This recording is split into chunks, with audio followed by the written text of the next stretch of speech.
Salut à toi et bienvenue dans le podcast Letty sans filtre, le rendez-vous des femmes qui ont décidé de se redécouvrir, se reconstruire et de reprendre leur pouvoir. Moi, c'est Laetitia, une femme comme toi, ici pour parler sans filtre de nos vies, nos défis et nos victoires. Que tu sois en plein divorce, en quête de toi-même ou simplement prête à dire oui à une vie qui te ressemble vraiment, cet espace est pour toi. Allez, prépare-toi un café ou un thé, installe-toi confortablement et plongeons ensemble dans ce nouvel épisode. Salut, j'espère que tu vas bien. Si toi aussi tu traverses un divorce ou que tu es en pleine période de séparation, il y a de fortes chances pour que tu aies vraiment le moral dans les chaussettes. Et quand on est en plein milieu de ce genre de situation, c'est hyper dur de trouver, j'ai envie de dire, des points positifs par rapport à la situation en elle-même. Je pense que c'est tout à fait normal, je suis passée par là, je me rappelle très bien de comment je me sentais et même de comment je me sens parfois alors que le divorce est terminé. Et je vais pas te cacher que c'est pas facile de se dire que ça en fait c'est potentiellement pour le mieux. C'est pour ça que je t'invite aujourd'hui à voir les choses sous un angle différent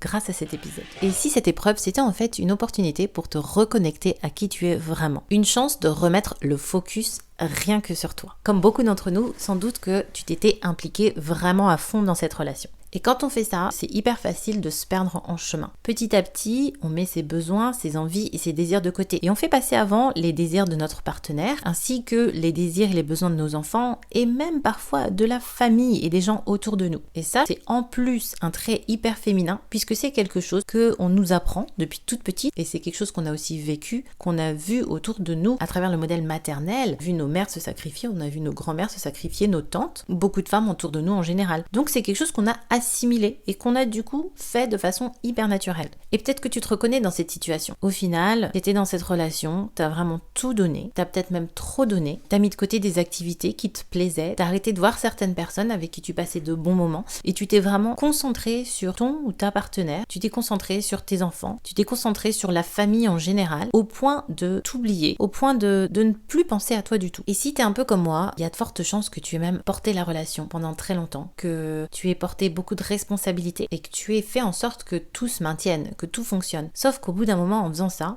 tu t'épuises, t'en peux plus, du coup t'arrêtes. Et une fois que t'arrêtes, tu te rends compte que déjà, t'as plus d'énergie, ton réservoir affectif il est vide, mais en plus de ça, une fois que t'as fini, que du coup il y a eu rupture et que tu te retrouves seul, tu te commences un peu à te poser des questions. Tu te demandes ce que tu vas faire maintenant, quelle est la suite, quelle est la marche à suivre. Parce qu'en fait, tu t'es tellement investi dans cette relation qu'il y avait que un nous, il y avait plus de moi, tu ne vivais plus pour toi, tu n'avais plus vraiment de hobby pour toi. Tout ce que tu faisais, c'était pour le bien du couple et le bien de la famille. En fait, tu vivais principalement pour ta relation. Déjà, je pense que c'est normal, que ça arrive à beaucoup d'entre nous, donc faut l'accepter, faut pas se juger, fait c'est fait. Maintenant, par contre, on peut se dire que finalement, même si cette séparation, elle est hyper douloureuse, même si c'est hyper dur à vivre, c'est peut-être aussi une chance. C'est l'occasion de se demander, qu'est-ce que je veux moi? Qu'est-ce qui me ferait plaisir? Qu'est-ce qui me ferait vibrer? Parce que, en te recentrant sur toi, en te reconnectant avec ton moi profond, tu vas pouvoir petit à petit te reconstruire une vie beaucoup plus épanouissante. Et c'est pas du tout égoïste, bien au contraire, c'est ton devoir, c'est à toi de faire ça et à personne d'autre. Et là, c'est l'occasion de le faire. Alors, qu'est-ce qu'on peut faire pour ça? Voilà l'idée.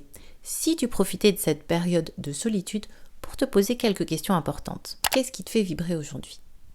Qu'est-ce que tu veux réaliser, explorer, ressentir dans ta vie en dehors de toute attente extérieure? Qu'est-ce que tu as mis de côté depuis bien trop longtemps?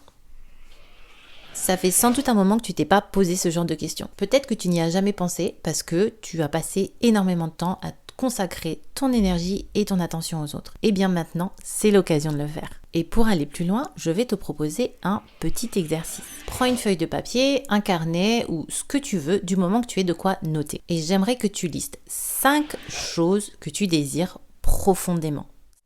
Tu peux mettre la vidéo sur pause, mais surtout, prends le temps de faire ça. Et attention, il faut que ce soit des choses rien que pour toi, des choses qui te plaisent à toi et non pas des choses qui sont là pour satisfaire l'attente, les besoins de quelqu'un d'autre. Vraiment, là, toute l'attention, elle est portée sur toi, tes désirs et tes besoins. Et si tu manques d'inspiration, tu peux essayer de répondre à ces questions. Qu'est-ce qui te ferait du bien cette semaine? Quelle activité est-ce que tu as envie de tester qui te ferait vraiment kiffer?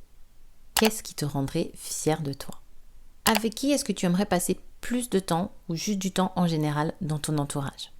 Quand j'ai fait cet exercice, je me suis rendu compte qu'il y avait quelques projets que j'avais laissés de côté, quelques projets que j'avais en tête, mais que j'osais pas en fait débuter en me disant que j'avais pas assez de temps. Et c'était le podcast, ainsi que la chaîne YouTube. J'avais décidé de les mettre de côté en me disant que c'était pas du tout possible, que c'était pas atteignable, que c'était même pas une bonne idée, que ça allait prendre trop de temps sur ma vie de couple. Eh bien, je me rends compte que je me trompais, parce qu'en fait, j'avais le temps de le faire, juste je n'osais pas et je faisais passer les besoins des autres bien avant les miens. J'avais aussi très envie de voyager, mais pareil, je m'étais un petit peu résignée au fait qu'on voyageait plus et j'essayais un petit peu d'accepter ça, alors qu'en fait c'est tout à fait faisable. Mais pour pouvoir faire tout ça, il fallait aussi que je me recentre et que je ne fasse plus passer mes besoins après ceux des autres. Donc vas-y, écris-les, parce que je pense que c'est vraiment le premier pas si tu veux commencer à te reconnecter à tes envies, à tes désirs profonds. Et en faisant ça, tu vas pouvoir construire une vie qui te ressemble bien plus. Si tu veux aller plus loin, j'ai créé le Divorce Diary, un plan de 12 semaines pour passer du rôle de victime à celui de l'héroïne de ta vie. Et ce, grâce à des exercices d'écriture quotidiens qui t'accompagnent pas à pas. Si tu veux en savoir plus, retrouve le lien en barre de description dans ta vidéo YouTube